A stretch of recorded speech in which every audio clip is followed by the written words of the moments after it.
शहर मुंबई की रातें हमेशा जीवंत रहती हैं, लेकिन आज की रात कुछ अलग थी। सड़कों पर सन्नाटा पसरा हुआ था। बारिश की बूंदें हल्की हल्की गिर रही थीं, जैसे किसी ने पूरे शहर को एक रहस्यमय चादर में ढक दिया हो। इंस्पेक्टर आर्यन अपनी गाड़ी में बैठा एक खामोश सड़क पर निगाहें गड़ाए हुए था। अचानक उसके वॉकी टॉकी में आवाज आई, इंस्पेक्टर साहब, हमें अंधेरी इलाके में एक लाश मिली है।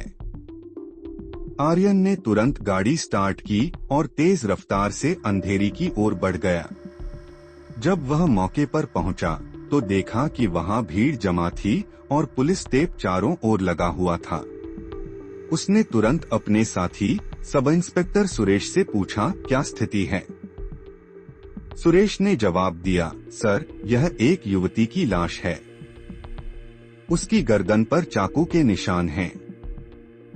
लगता है कि किसी ने बड़ी बेरहमी से उसे मारा है। आर्यन ने लाश को ध्यान से देखा। उसकी आंखों में एक अजीब सी चमक थी। उसने सुरेश से कहा, यह कोई साधारण हत्या नहीं लगती। हमें इसे गंभीरता से लेना होगा। वहां से वापस लौटते समय आर्यन के दिमाग में केवल एक ही सवाल था, कौन हो सकता है यह हत्यारा और क्या हो सकती है उसकी मंशा। अगले कुछ दिनों में और भी हत्याएं हुई। हर बार तरीका वही था, गर्दन पर चाकू के गहरे निशान। मीडिया ने इसे मुंबई का खूनी नाम दिया। शहर में डर का माहौल था।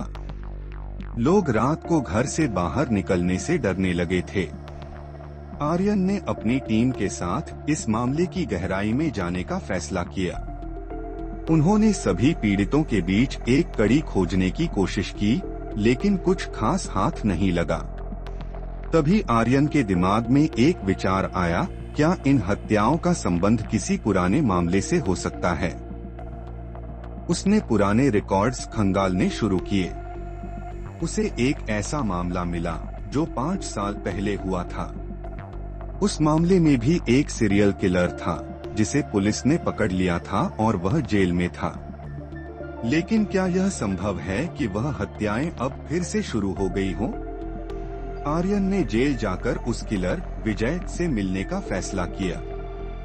विजय ने उसे देखते ही मुस्कुराते हुए कहा, तुम्हें मुझसे मिलकर अच्छा नहीं लगेगा इंस्पेक्टर। मैंने अपने सभी गुनाहों की सजा भुगत ली है। आर्यन ने कहा, मुझे पता है, लेकिन मुझे तुम्हारी मदद की जरूरत है। शहर में फिर से वही हत्याएं हो रही हैं, जैसा तुमने किया था। क्या तुम जानते हो कि यह कौन कर रहा है? विजय ने थोड़ी देर सोचा और फिर कहा, शायद यह कोई मेरा चेला हो। मैंने जेल में कई लोगों को अपनी कहानी सुनाई थी। शायद उनमें से किसी ने इसे आगे बढ़ाने का फैसला किया हो। आर्यन ने विजय की बातों को गंभीरता से लिया और जेल के सभी कैदियों की सूची बनाई जिन्होंने विजय के साथ समय बिताया था। वह हर कैदी से मिलकर उनसे पूछताछ करने लगा। आखिरकार उसे एक सुराग मिला। एक कैदी, राकेश, जिसे हाल ही में रिहा किया गया था, विजय के सबसे करीब था। आर्यन ने राकेश के पिछले रिकॉर्ड्स की जांच की और पाया कि वह एक मनोविकार का मरीज था। आर्यन ने तुरंत राकेश के ठिकाने का पता लगाया और वहां पहुंच गया। जब वह वहां पहुंचा तो देखा कि राकेश एक झोपड़ी में छिपा हुआ था। झोपड़ी के अंदर खून के निशान थे जो हाल ही में की गई हत्याओं की ओर इशारा कर रहे थे। आर्यन ने राकेश को गिरफ्तार कर लिया। राकेश ने कबूल किया कि उसने विजय से प्रभावित होकर यह हत्याएं की थीं। उसने कहा, मैंने सोचा कि मैं भी विजय की तरह कुख्यात बन सकता हूं।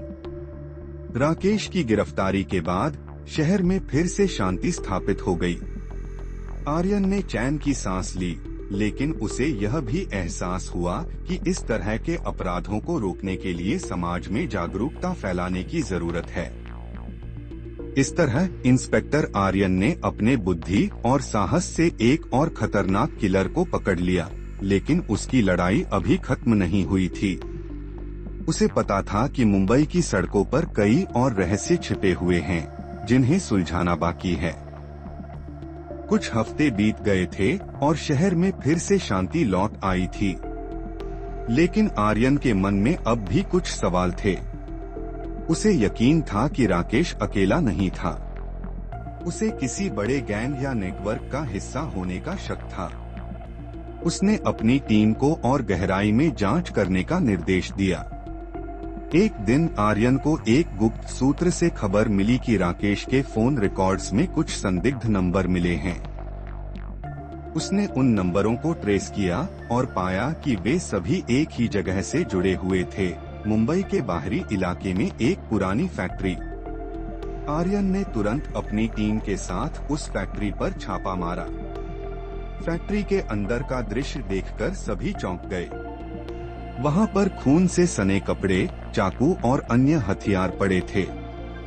साथ ही कई लोगों की तस्वीरें भी मिली, जिनमें से कुछ की हत्या हो चुकी थी और कुछ अभी भी लापता थे। आर्यन ने फैक्ट्री के अंदर और गहराई में जांच की तो उसे एक गुप्त कमरे का पता चला।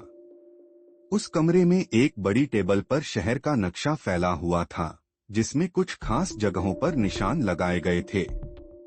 आर्यन को समझते देर नहीं लगी कि यह एक बड़ा आपराधिक नेटवर्क है जो अभी भी सक्रिय है। आर्यन ने तुरंत अपने उच्च अधिकारियों को सूचित किया और एक बड़ी कार्रवाई की योजना बनाई। उन्होंने शहर के अलग अलग इलाकों में एक साथ छापेमारी की और कई संदिग्धों को गिरफ्तार किया। पूछताछ के दौरान उन्होंने कबूल किया कि वे सभी विजय के गैंग का हिस्सा थे और उसकी सजा के बाद भी उसके आदेशों का पालन कर रहे थे।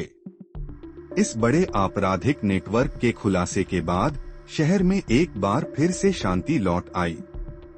आर्यन और उसकी टीम ने एक बार फिर साबित कर दिया कि कानून के हाथ लंबे होते हैं और अपराधियों को उनके किए की सजा जरूर मिलती है।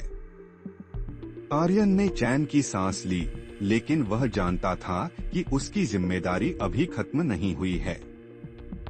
वह हमेशा की तरह सतर्क और तैयार था, क्योंकि उसे पता था कि अपराध की दुनिया कभी भी शांत नहीं रहती। उसने अपनी टीम के साथ एक मीटिंग की और उन्हें प्रेरित किया कि वे हमेशा सजग रहें और अपने कर्तव्यों को पूरी निष्ठा से निभाएं। उसने कहा, हमारी जिम्मेदारी है कि हम इस शहर को सुरक्षित रखें। हमें यह सुनिश्चित करना है कि कोई भी अपराधी कानून से बच न सके। और इस तरह इंस्पेक्टर आर्यन और उसकी टीम ने अपनी प्रतिबद्धता को और भी मजबूत किया।